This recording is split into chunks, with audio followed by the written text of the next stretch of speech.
کہ وہ جو نہ تھے تو کچھ نہ تھا اور وہ جو نہ ہو تو کچھ نہ ہو.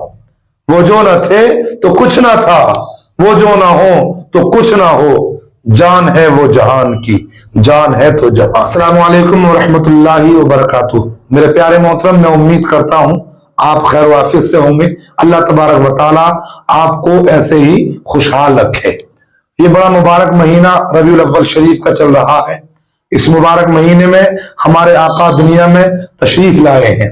ہمارے آقا کے تشریف لانے سے پہلے 55 دن پہلے کا واقعہ بڑا مشہور ہے. شاید ہم نے سنا بھی ہو اور آج ہم پھر اس کو سن کر یاد کو تازہ کرتے ہیں. میرے آقا کی دنیا میں تشریف لانے سے 55 دن پہلے ایک یمن کا بادشاہ تھا جس کا نام ابرہا تھا. اس نے جب دیکھا کہ مسلمان کعبے کی بڑی عزت کرتے ہیں, کعبے کی بڑی تقریب کرتے ہیں, اس کا طواف کرتے ہیں, تو اس کو حسد ہوا, جلن ہوا اور اس کو یہ بات ناگوار گزری. کیونکہ جب اس نے اس کا قافلہ ایک دنیا کی طرف سیر کرتا ہوا جا رہا تھا اور جب اس کا قافلہ مکہ مکرمہ پہنچا تو لوگ اس کی عزت کے لیے اس کی بارگاہ میں حاضر نہ ہوئے, کیونکہ وہاں کے لوگ کعبے کی سب سے زیادہ عزت کرتے تھے. تو اس کو یہ بات ناگوار گزری اور اس نے یہ ارادہ کیا کہ اس کعبے کو ڈھا کر میں یہاں کی پتھر اپنے یہاں لے کر جاؤں گا اور وہاں پر کعبہ بناؤں گا, لوگ جو ہے پھر میری عزت کریں گے. لہذا اس نے یہ فیصلہ کیا, یہ ارادہ کیا کہ میں کعبے کو ڈھا دوں گا.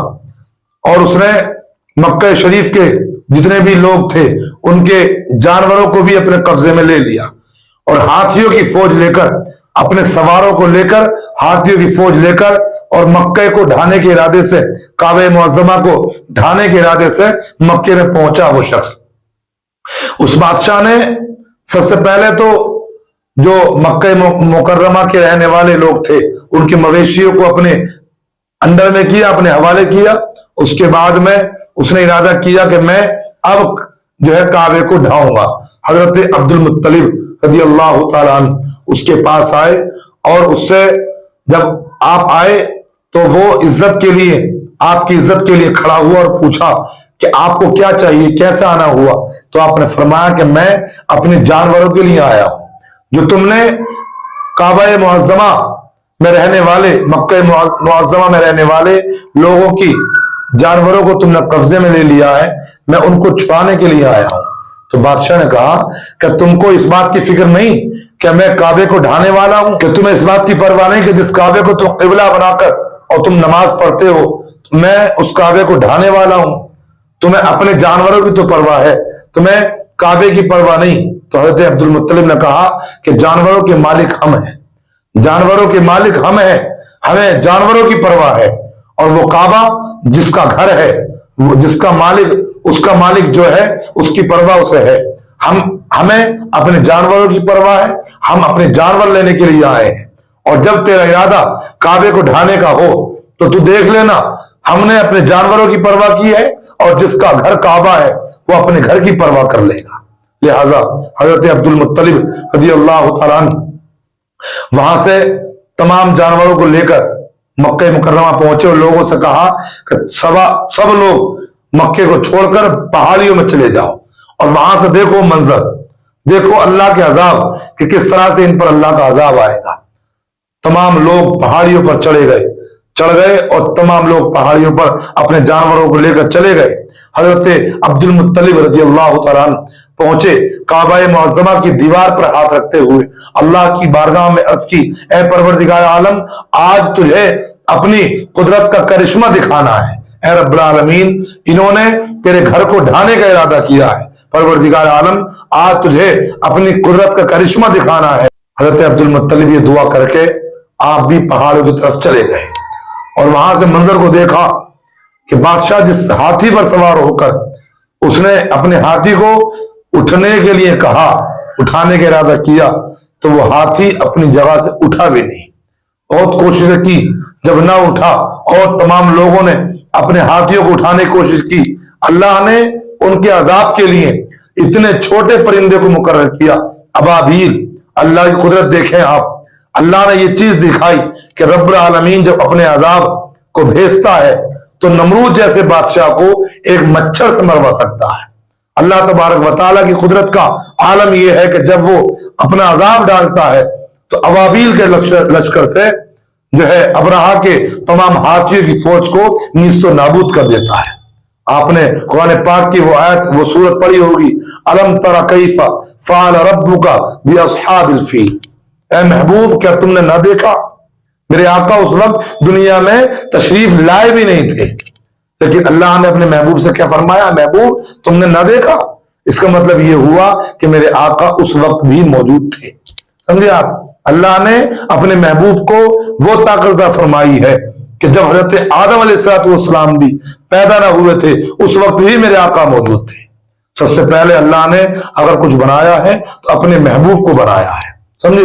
اس وقت بھی موجود تھے، اور جس وقت میرے آقا کے دنیا میں تشریف لانے سے پہلے، جس وقت ابرہا نے خانہ کعبہ کو ڈھانے کی کوشش کی تھی اور اللہ نے اس پر ابابیل کے لشکر کو بھیجا تھا، ابابیل کی چونچ میں کتنا وزن دار پتھر ہوگا، اس مٹی کے برابر پرندے کی چونچ میں اور اس کے پنجوں میں کتنا وزن دار پتھر ہوگا کہ جس ہاتھی کے مالک پر وہ لگتا تھا اس کا نام لکھا ہوا ہوتا تھا، اس پر اس کا نام لکھا ہوتا تھا، اور جس کے سر پہ لگا اس کے پیروں کے نیچے پار ہو جاتا تھا۔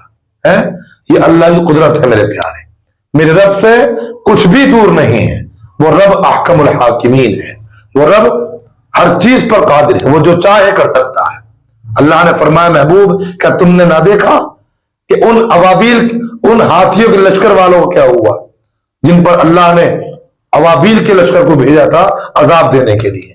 تو میرے آقا کل بھی زندہ تھے جب حضرت آدم علیہ السلام دنیا میں تشریف نہ لائے تھے، اس وقت بھی میرے آقا زندہ تھے۔ اللہ نے جب یہ زمین و آسمان نہیں بنائے تھے اس وقت بھی میرے آقا زندہ تھے۔ اللہ نے سب کچھ سے پہلے میرے آقا کو بنایا۔ حضرت جابر رضی اللہ تعالیٰ عنہ سے میرے آقا نے پوچھا کہ جابر تمہیں پتا ہے اللہ نے سب سے پہلے کس چیز کو بنایا؟ حضرت جابر کہتے ہیں رسول اللہ اور اس کا رسول بہتر جانتا ہے۔ میرے آقا نے فرمایا اول ما خلق اللہ نوری، اے جابر اللہ نے سب سے پہلے میرے نور کو پیدا فرمایا ہے۔ تو میرے پیارے اللہ نے سب کچھ سے پہلے ہمارے آقا کے نور کو بنایا ہے، سمجھے؟ جب کچھ نہ تھا، کہتے ہیں کہ وہ جو نہ تھے تو کچھ نہ تھا، اور وہ جو نہ ہو تو کچھ نہ ہو۔ وہ جو نہ تھے تو کچھ نہ تھا، وہ جو نہ ہو تو کچھ نہ ہو، جان ہے وہ جہان کی، جان ہے تو جہان ہے۔ رحمت رسول پاک کی ہر شے پہ عام ہے، رحمت رسول پاک کی ہر شے پہ عام ہے، ہر گل میں ہر شجر میں محمد کا نام ہے۔ اللہ نے تمام عالم کے لیے اپنے محبوب کو رحمت بنا کر بھیجا ہے، سمجھے؟ ہم گناہگاروں کو ان کی امت میں پیدا فرمایا ہے۔ ہماری بخشش کا ذریعہ اللہ نے کوئی بنایا ہے، اپنے محبوب کو بنایا ہے۔ ہماری مغفرت کا ذریعہ اگر کسی کو بنایا ہے، اپنے محبوب کو بنایا ہے۔ تو میرے پیارے ان کی پیدائش کے موقع پر خوشیاں منائیں، سمجھے؟ جھنڈے پھہرائیں، جلوس محمدی نکالیں ادب اور تہذیب کے ساتھ۔ اللہ رب العالمین ہم سب کے دلوں میں پیارے آقا کی محبت پیدا فرمائے، ان کے نقش قدم پر چلنے کی توفیق عطا فرمائے، آمین بجاہ النبی امین صلی اللہ تعالی علیہ وسلم۔ پیارے محترم، اگر آپ ہمارے یوٹیوب چینل پیارے دین کی پیاری بات پر پہلی مرتبہ آئے ہیں تو آپ سے گزارش ہے اس چینل کو سبسکرائب کر لیں، بیل آئیکن کا بٹن دبا لیں تاکہ ہماری ہر ویڈیو آپ تک پہنچے اور آپ ہمارے یوٹیوب چینل کے ذریعے اچھی باتوں کی جانکاری حاصل کر سکیں۔ اللہ رب العالمین ہم سب کے دلوں میں پیارے آقا کی محبت پیدا فرمائے، آمین بجاہ النبی الامین صلی اللہ تعالی علیہ وسلم۔ السلام علیکم ورحمۃ اللہ وبرکاتہ۔